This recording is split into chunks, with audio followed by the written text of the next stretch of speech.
لا مؤاخذة في الكلمة، هاتلك فص توم وحطه في بقك وامضغه واقعد جنب أي حد هتلاقيه مش طايقك ولا طايق ريحتك ولا حابب تتكلم معاه نص كلمة، وطول ما هو قاعد عمال يكتم في نفسه ومش عاوز يشم ريحتك. وعلى العكس بقى، هاتلك لبانة ولا كراميلا بالنعناع وحطها في بقك واقعد جنب أي حد هتلاقيه متقبل كلامك وريحتك عادي. وأنا عاوز أقول إيه؟ عاوز أقول إن واحد ماشي في الشارع سرحان فغصب عنه خبط في صينية شاي من على القهوة، وقع الكوبايات اللي فيها وكسرها، فصاحب القهوة أول ما شاف الموقف قال ولا يهمك يا باشا، فداك 100,000 كوباية. الشاب من أسلوب صاحب القهوة معاه بقى زبون دايم على القهوة. الإمام أحمد بن حنبل الله يرحمه في يوم دخل عليه حرامي وهو بيصلي في البيت قبل الفجر بشويتين. الحرامي فضل يدور ويدعبس في الكراكيب مش لاقي أي حاجة يسرقها ولسه هيمشي. ساعتها الإمام أحمد بن حنبل كان خلص صلاة فندع على الحرامي وقال له ما لقيتش حاجة من الدنيا في البيت، إيه رأيك لما يكون لك نصيب من الآخرة؟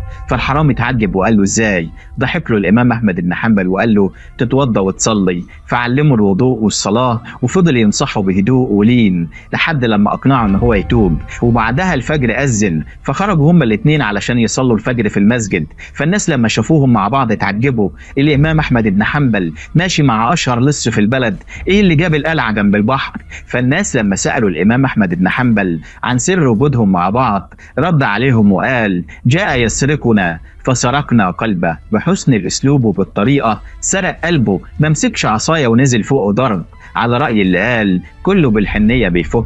واحد في يوم راح لسيدنا عمر بن عبد العزيز وقال له هنصحك نصيحة بس شديدة شويتين، ممكن تقبلها مني؟ قال له ما تنصحنيش ومش هقبلها، ده ربنا سبحانه وتعالى قال لسيدنا موسى واخوه هارون يكلموا فرعون وهو طاغية وعاصي وفاجر فقولا له قولا لينا، وانت تيجي تنصحني بعنف وانا موحد بالله؟ مش هقبل نصيحتك.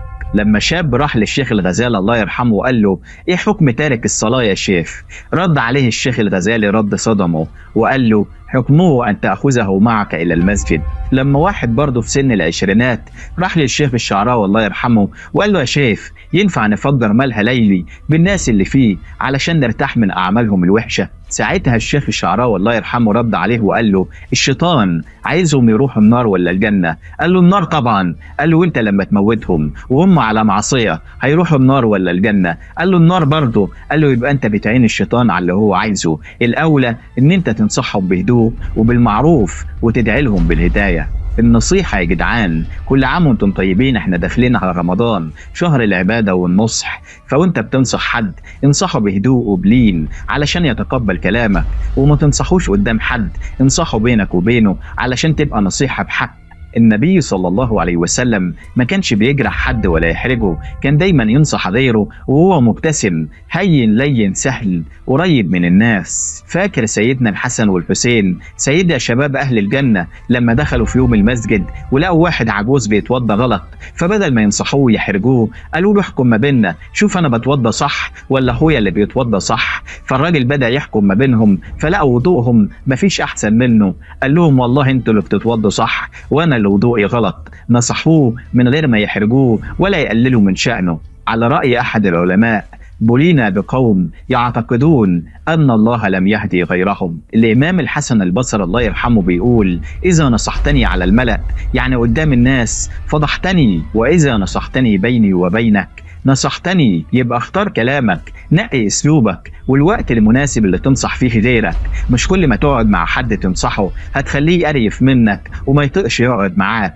لأنه والله العظيم وما بكدبش عليك في ناس من طريقة كلامها الجافة واسلوب نصيحتها الوحشة بتخلي غيرها يعمل الغلط وضميره مستريح.